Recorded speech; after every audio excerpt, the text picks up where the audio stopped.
Word on the street, man. Let's get into this word on the street. Let's tap into a little bit further, man. We're going to talk about Amazon.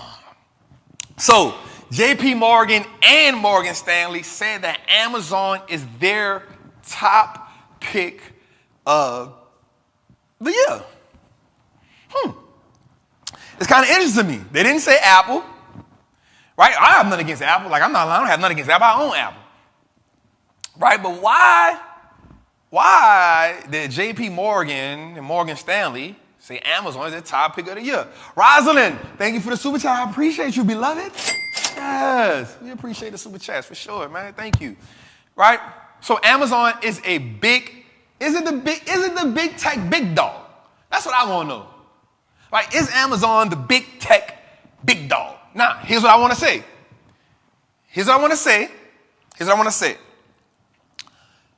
I want 100%, if I say something about a company, I will 100% tell you that I own the company so we can take my biasness out of it. All right, can we make an agreement on that? Like, if I talk about a company, I will say, yo, I own this company. Why? Because then I can take my biased behavior and my biased mindset out of it. No matter how much I tell you I'm not going to be biased, I will speak on it sometimes from a perspective of me being an owner. All right, can we agree with that? Can we fall in line with that? Can we say, all right, Trap, is that cool? Right? That is cool, Trap. I agree with that because I want you to be able to make your own decision. Right. Now, here's what I want to say. I 100% believe that Amazon is an amazing business. Right? I 100% believe, golly, sheesh, that Amazon is an amazing business. Now, for them to say that's their top pick, I don't truly know how I feel about that simply because I don't know if Amazon is still Amazoning without Jeff at the helm. Right, does that make sense? Like, I don't know if Amazon is still Amazoning. Right?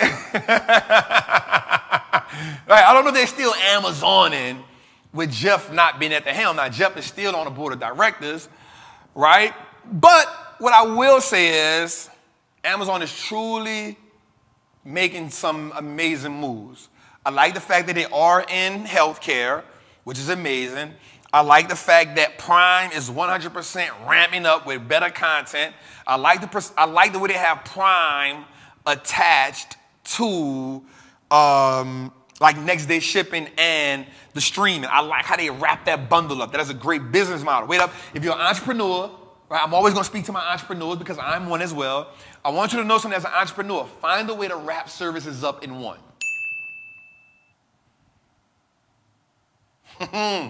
Okay? As an entrepreneur, find a way to wrap services up in one.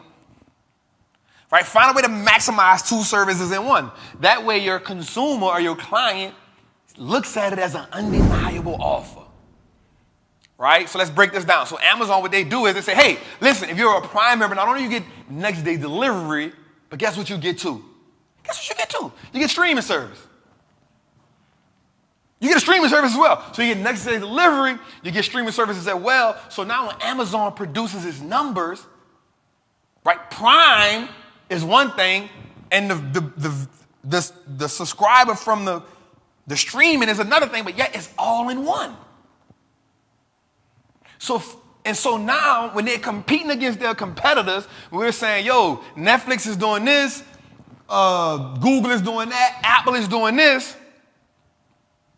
They're saying, yo, Prime, we got subscribers too. But guess what? They don't have subscribers separate. You bought Amazon Prime, and they made that. So if you're an entrepreneur, I want you to find a way to wrap 2 or 3 services up in one at a great price so the consumer or client feels like they got an irresistible offer. Hey, if we trapping, is we trapping? Listen, is we trapping or is we still trapping? You feel me? All right, so Amazon being the best big dog, I'm not going to say no. I see the argument. But they are the number one e-commerce company in the world. And then they also have the cloud wrapped around their fist. So I'm not mad at that. I'm not mad at that choice. I'm not mad at that choice, right? Moving on, man. Here's something else I want to talk about, man. Here's something that was amazing to me, right? And I'll be the first to say that, I'm going to be real, I didn't see this. So 2 years ago, I heard the CEO from T-Mobile said, in 3 years, we will be the best performing communications company in the world. And I said, this dude is out of his mind, right? And he talked about a few things that they had that they were changing up, right? And so at the time, I'm not going to lie, I was in the middle of breaking up with AT&T, right? I had bought AT&T probably 2017. I bought it for the dividend. It was an amazing business. But then they bought the company. They made a bad acquisition. They paid too much money for it. And I was like, you know what? This is not it. And for 2 years, 3 years, I watched AT&T not do anything for me. Just not do nothing for me. And then during the pandemic, I watched them cut that dividend. And when they cut that dividend, I said, When they cut that dividend, I said, Here's why. And this goes back to my fundamental analysis. When you buy a company with bad fundamentals, when the economy does what the economy is supposed to do, a company with bad financials will crumble. When the economy does what the economy is supposed to do. So in order to be great at this game, here's the one thing we got to understand, yo. Like, if you want to be great at investing, I want you to say this right quick. Say, I want to be great. Right? If you want to be great at investing, I want you to say this with me one time. I want to be great. I want to be great. I want you to say that right quick. I want to be great. Like, if you want to be great at investing, I want you to say that, I want to be great. Right? Here's some things that you got to learn about investing. 1, you have to learn basic economics. You got to learn basic economics. 2, you got to learn how to read financials of a business. 3, you must take full ownership. Right? When I say take full ownership, you got to be financially disciplined. You got to have financial fortitude to move forward. You got to have them 3 things. And here's why. When we looked at the company, we know that no matter what happens, no matter how long the market runs, we know that there must be an economic downturn. There must be an economic winter.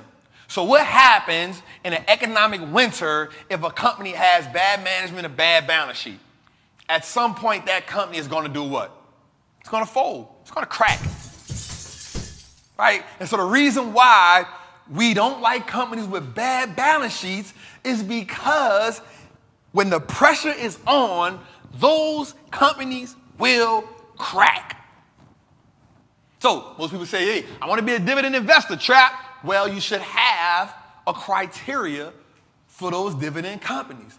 What happens when a company with a bad balance sheet, what happens when a company with a bad CEO or bad management get faced with an economic environment where the pressure is on them? What do? They cut dividends. They suspend dividends. Those are the things they do.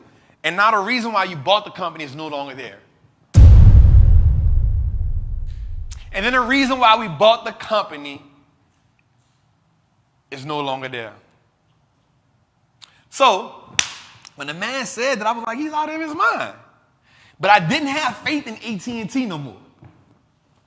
Right? I didn't have faith in AT&T no more. I saw that Verizon had a great balance sheet.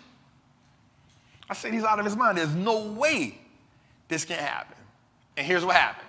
3 years later, the 5G network for T-Mobile now covers 310 million people. 210 million of which covered by high ultra capacity 5G.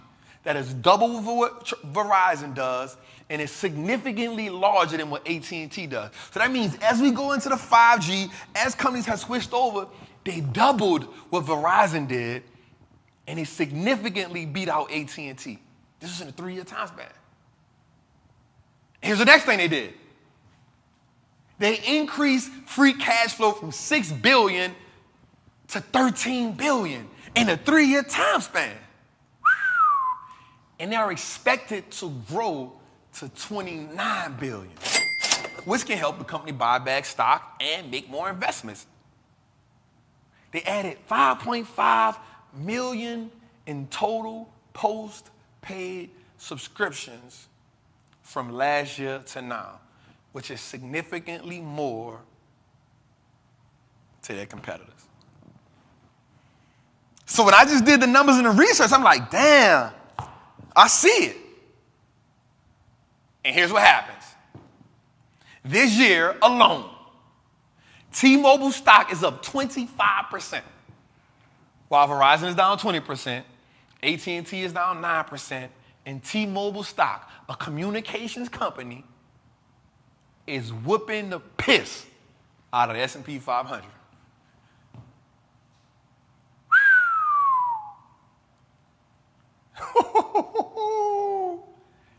This company is up 25% in these type of economic conditions. It is whooping the piss out of the S&P 500.